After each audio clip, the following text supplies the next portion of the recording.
پاکستان میں زرعی انقلاب کے لیے حکومت اور پاک فوج نے مل کر گرین پاکستان انیشیٹو نامی ایک منصوبے کا آغاز کیا ہے۔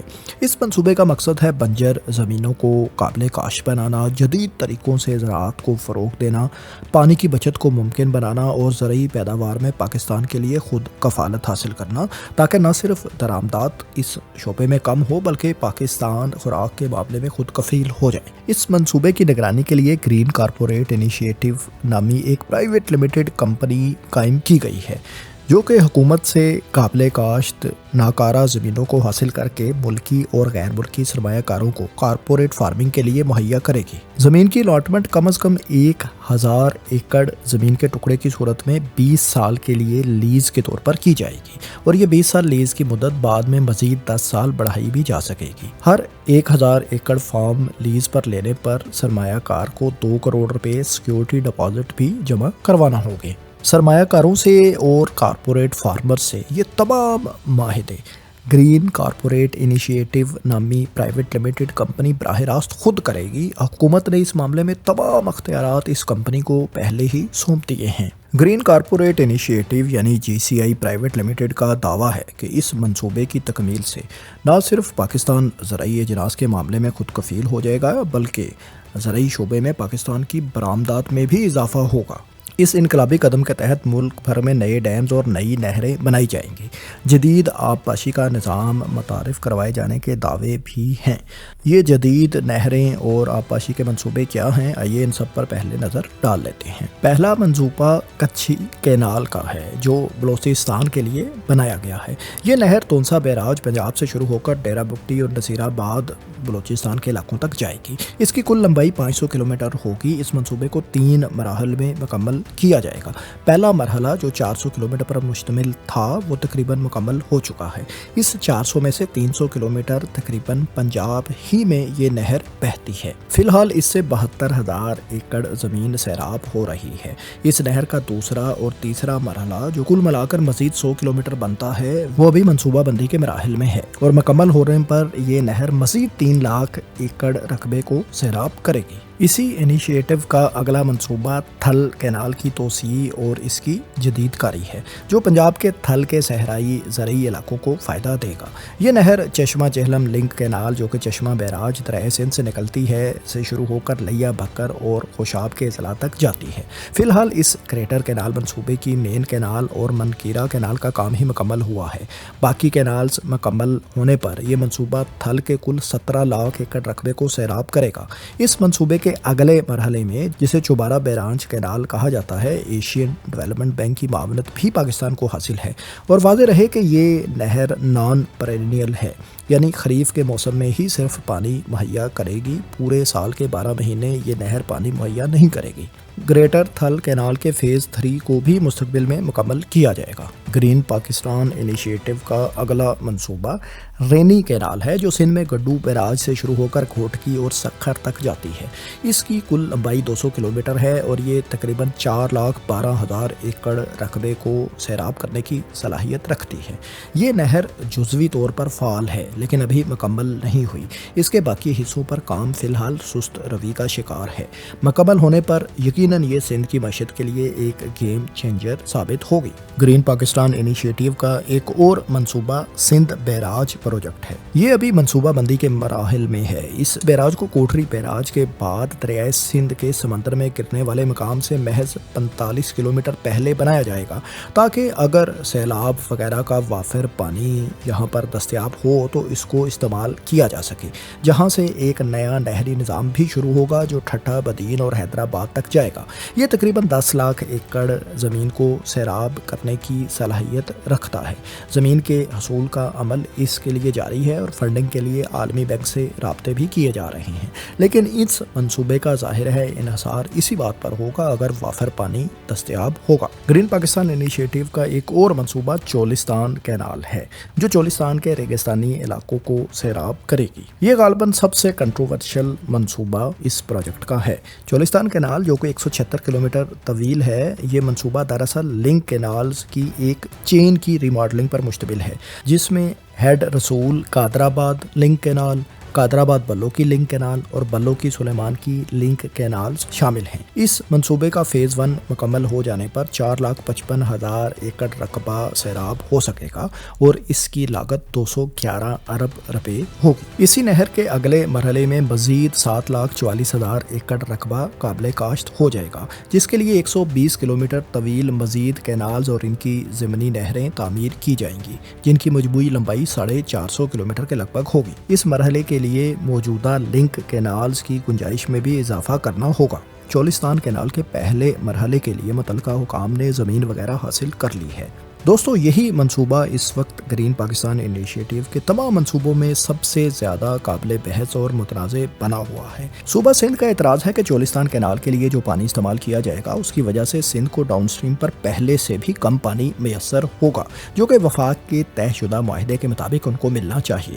گرین پاکستان منصوبے کے حامیوں اور وفاق کا موقف ہے کہ اس نہر کے لیے وہی پانی استعمال ہوگا جو سیلاب کی صورت میں اضافی ہوگا، جو پانی انڈیا دریائے ستلج میں اضافی طور پر چھوڑے گا، کیونکہ سندھ معاہدے کے مطابق یہ دریا بھارت کا ہے، اس لیے سیلاب کے دنوں میں اس میں اضافی پانی ظاہر ہے بھارت کی طرف سے آ سکتا ہے۔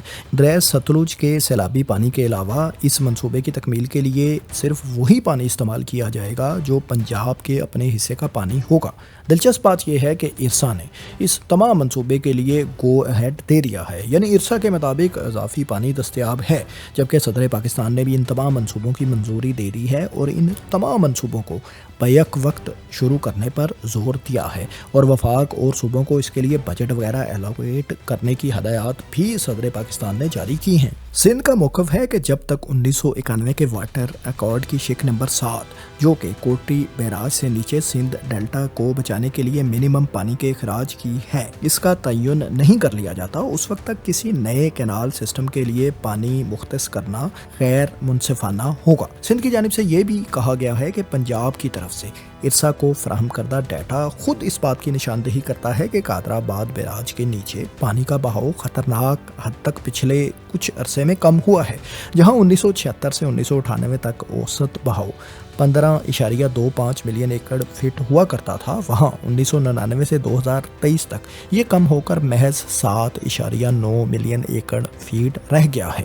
سندھ کا موقف ہے کہ چولستان جیسے منصوبوں کے ذریعے مزید زمین سیراب کرنے سے قادر آباد کے نیچے پانی کا بہاؤ مزید کم ہوگا، یعنی پنجاب کے وہ علاقے جو دریائے چناب اور دریائے جہلم کے اس پانی سے سیراب ہو رہے تھے وہ پانی کی مزید کمی کا شکار ہو جائیں گے، جس سے دیگر بیراجز پر پانی کی کمی کا دباؤ بڑھے گا اور نتیجتاً انڈس سے دریائے سندھ سے مشرقی دریاؤں کی طرف چشمہ جہلم اور تونسا پنجند لنک کینالز کے ذریعے مزید پانی موڑنے کی ضرورت پیش آئے گی، جو کہ پہلے ہی سے پانی کی شدید کمی کا شکار ہیں۔ سندھ کے سیکرٹری آبپاشی کے مطابق 1976 سے 1998 کے درمیان دریائے سندھ پر کوٹری کے نیچے اوسط پانی کا بہاؤ تقریباً 40.69 ملین ایکڑ فٹ تھا، مگر ماحولیاتی تبدیلیوں اور انڈس بیسن پر بننے والے منصوبوں کی وجہ سے 1999 سے 2023 کے دوران یہ اوسط کم ہو کر محض 14 ملین ایکڑ فٹ رہ گئی ہے۔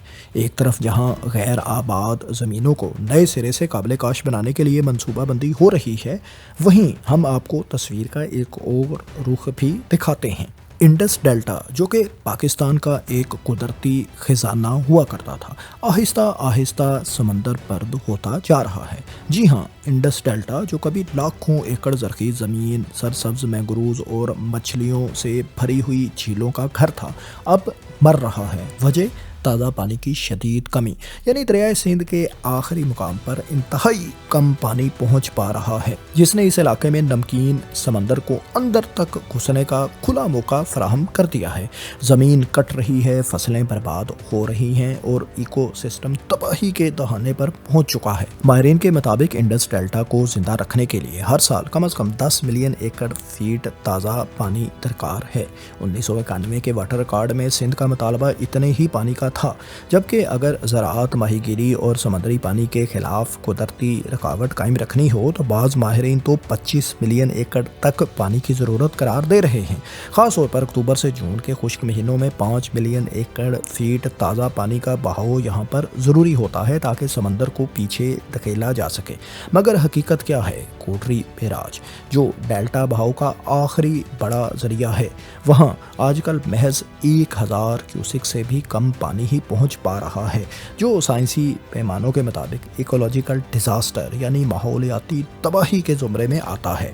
ذرا پچھلے 25 برس کے ڈیٹا پر نظر ڈالیں تو صورتحال مسلسل بگڑتی ہوئی محسوس ہوتی ہے۔ 1990 کی دہائی میں کوٹری کے مقام پر سالانہ 35 ملین ایکڑ فیٹ پانی بہتا تھا۔ سب کچھ تب ٹھیک تھا۔ پھر 2000 سے 2010 کے درمیان یہ بہاؤ 10 سے 15 ملین ایکڑ فیٹ پر آ گیا اور ماہی گیری اور مینگروز کی تباہی شروع ہو گئی۔ 2011 سے 2020 کے درمیان صرف 3 سے 5 ملین ایکڑ پانی پہنچنا شروع ہو گیا اور زمین کا کٹاؤ اور نمکین پانی کے اثرات خطرناک حد تک بڑھ گئے۔ اور حالیہ برس کی تو بات ہی کچھ اور ہے۔ 2021 سے 2023 تک ہر سال بمشکل 2 ملین ایکڑ فیٹ سے بھی کم پانی ہی ڈیلٹا تک پہنچ پایا۔ مطلب مکمل تباہی کا آغاز ہو چکا ہے۔ پانی کی اس کمی کے اثرات ہولناک ہیں۔ 1950 سے لے کر اب تک لاکھوں ایکڑ زمین سمندر نگل چکا ہے۔ کچھ علاقوں میں تو سمندر کئی کلومیٹرز تک اندر گھس آیا ہے، جیسے کیٹی بندر اور شاہ بندر۔ درجنوں گاؤں مکمل طور پر ڈوب چکے ہیں۔ سندھ کے اضلاع ٹھٹھا اور بدین میں 12 لاکھ ایکڑ زرعی اراضی اب نمکین ہو چکی ہے، وہاں کچھ بھی اگایا نہیں جا سکتا۔ کنجھر جیسی مشہور جھیلیں کھارے پانی میں بدل رہی ہیں اور مینگروز جو 1945 میں 15 لاکھ ایکڑ رقبے پر پھیلے ہوئے تھے، اب سکڑ کر محض 3 لاکھ ایکڑ رقبے پر ہی باقی رہ گئے ہیں۔ مچھلی اور جھینگوں کا شکار 70% سے بھی زیادہ کم ہو چکا ہے اور اس سے وابستہ 12 لاکھ سے زائد ماہی گیر متاثر ہو رہے ہیں۔ اب اس سب کا قصوروار کون ہے؟ پہلی اور سب سے بڑی وجہ ہے اپ اسٹریم واٹر ڈائیورژن، یعنی دریا کا پانی اوپر ہی راستے ہی میں روک لینا۔ اور اس کے علاوہ کلائمیٹ چینج بھی ایک وجہ ہے جو گلیشیئرز کو تیزی سے گھٹاتا جا رہا ہے۔ دریائے سندھ کا فلو 1960 کے بعد سے اب تک 15% کم ہو چکا ہے۔ اور پھر پانی کی بد انتظامی یعنی مس مینجمنٹ۔ پاکستان میں آج تک انڈس ڈیلٹا کے لیے کوئی قومی پالیسی ہی سرے سے مرتب نہیں کی گئی۔ سندھ اور پنجاب کے پانی کے تنازعات کسی حل کی طرف بڑھنے کی بجائے مزید پیچیدہ ہوتے چلے جا رہے ہیں۔ حتمی بات یہ ہے کہ انڈس ڈیلٹا کو بچانے کے لیے کم از کم 10 ملین ایکڑ فیٹ سالانہ پانی درکار ہے اور ہمیں فی الوقت مل رہا ہے محض 2 ملین ایکڑ فیٹ سے بھی کم۔ اگر یہی صورتحال رہی تو 2030 تک مزید 5 لاکھ ایکڑ زمین ضائع ہو سکتی ہے اور لاکھوں لوگ بے گھر اور بے روزگار ہو جائیں گے۔ یعنی یہ بات بالکل واضح ہے کہ اگر پاکستان میں غیر آباد زمینوں کو پانی فراہم کر کے اپ اسٹریم پر آباد کیا جائے گا تو اس کے مقابلے میں ڈاؤن اسٹریم پر واقع زمین ڈیلٹا پر پانی نہ پہنچنے کی وجہ سے مزید ضائع ہوتی چلی جائے گی۔ مطلب مجموعی طور پر پاکستان کی زرعی زمین میں اضافہ تو ممکن نہیں ہو پائے گا۔ یہ صرف انوائرمنٹل ایشو نہیں بلکہ ایک انسانی المیہ ہے جو تیزی سے ہماری طرف بڑھ رہا ہے۔ سوال یہ ہے کہ کیا پاکستان کے پاس گرین پاکستان انیشیٹو جیسے بڑے نہری منصوبوں کو چلانے کے لیے اضافی پانی دستیاب ہے؟ اس کا سیدھا صاف جواب تو یہ ہے کہ نہیں۔ جب تک ہم اپنے پانی کے انتظام کو، واٹر مینجمنٹ کو بہتر نہیں بنا لیتے تو نہیں ہے۔ 1951 میں پاکستان کے ہر شہری کے لیے 5260 کیوبک میٹر سالانہ فی کس پانی دستیاب تھا، جو 2023 میں کم ہو کر 1000 کیوبک میٹر فی کس رہ گیا اور 2025 میں یہ محض 860 کیوبک میٹر فی کس رہ چکا ہے۔ یعنی پاکستان کے قیام کے مقابلے میں آج ہمارے پاس فی کس 7 گنا کم پانی ہے۔ مطلب نہ صرف پانی کی دستیابی میں تیزی سے کمی ہو رہی ہے، اس کے ساتھ ساتھ آبادی بھی انتہائی تیز رفتاری سے بڑھ رہی ہے۔ اگر ہم ارسا کا 5 اپریل 2025 کا ڈیٹا دیکھیں تو پاکستان کو مجموعی طور پر اس روز 45% پانی کی کمی کا سامنا ہے اور منگلا اور تربیلا پانی ذخیرہ کرنے کے پاکستان کے سب سے بڑے دونوں ذخائر آلموسٹ اپنے ڈیڈ لیول پر کھڑے ہیں۔ اور یہ المیہ یہیں نہیں رکتا، صرف 36% پاکستانیوں کو صاف پانی تک رسائی حاصل ہے اور ہم پاکستانیوں میں سے